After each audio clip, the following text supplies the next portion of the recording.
अस्सलाम वालेकुम dear viewers, असां चैनल ते खुशामदीद। यूनिवर्सिटी ऑफ सिंध तरफा neat cum merit scholarship announce कई वई हुई ऐं उन में जेके शॉर्ट लिस्ट कैंडिडेट थिया आहिनि उन्हनि जी हाणे लिस्ट अनाउंस कई वई आहे ऐं जेको आहे इंटरव्यू जेको आहे नेक्स्ट वीक में शेड्यूल कया विया आहिनि। आहिस्ते आहिस्ते जेको आहे इंटरव्यू जूं डेट्स हू ॾींदा ऐं उन में जेको आहे तव्हां जंहिं बि डिपार्टमेंट सां वास्तो रखो था जंहिं डिपार्टमेंट जो इंटरव्यू हुजे उन ॾींहुं तव्हां वञी इंटरव्यू ॾींदा।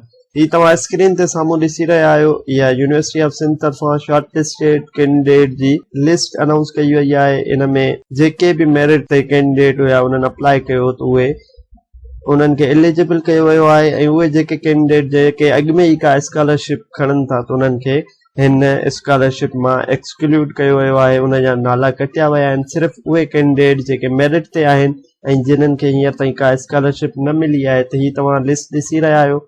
या डिटेल लिस्ट आहे, इन जी लिंक मां डिस्क्रिप्शन में ॾेई तव्हां उतां बि ही लिस्ट जेको आहे डाउनलोड करे सघो था। ही तव्हां लिस्ट ॾिसी रहिया आहियो, या तक़रीबन हर डिपार्टमेंट जी लिस्ट आहे। इन में काफ़ी कैंडिडेट्स जेको आहे सिलेक्ट कया विया आहिनि इंटरव्यू पर्पज़ जे लाइ।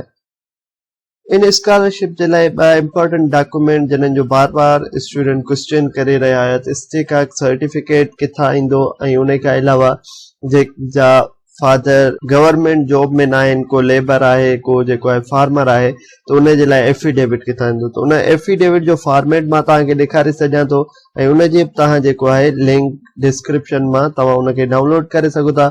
उन सां गॾोगॾु सर्टिफिकेट बि तव्हां डिस्क्रिप्शन मां डाउनलोड करे सघो। ही एफिडेविट आहे जेको तव्हांखे स्टैम्प पेपर ते ठाराइणो आहे।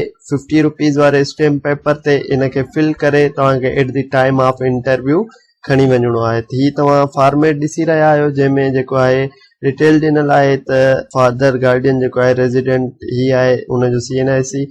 उन खां अलावा उन जेको तव्हांजे फादर जो जेको बि प्रोफेशन आहे उहो हिते ईंदो, सैलरी जेका आहे पर मंथ हिते ईंदी। उन खां पोइ हिते सिग्नेचर्स वग़ैरह थींदा ऐं तव्हां इन में अप्लाई कंदा। उन खां पोइ ॿियो जेको ही इस्तिकाक सर्टिफिकेट ही गवर्नमेंट ऑफ सिंध ज़कात एंड उशर डिपार्टमेंट मां तव्हांखे जेको आहे सिग्नेचर कराइणो आहे।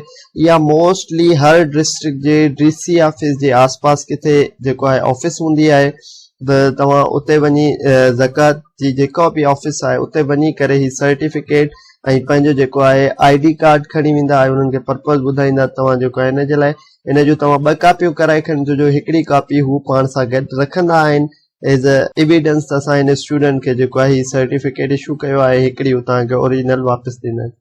उमेद था कयूं तव्हांखे प्रोसेस सम्झ में अची वियो हूंदो। ही तव्हां सभु डॉक्यूमेंट गॾु करे पंहिंजे डिपार्टमेंट मां फॉर्म सिग्नेचर कराए at the day of interview खणी वेंदा। मज़ीद अहिड़नि इंफॉर्मेटिव वीडियोज़ जे लाइ असांजे चैनल खे लाइक कयो, सब्सक्राइब कयो, त जीअं जेके बि ईंदड़ नयूं वीडियोज़ आहिनि education related, scholarship opportunities related अव्हां ताईं पहुची सघनि। अल्लाह हाफ़िज़।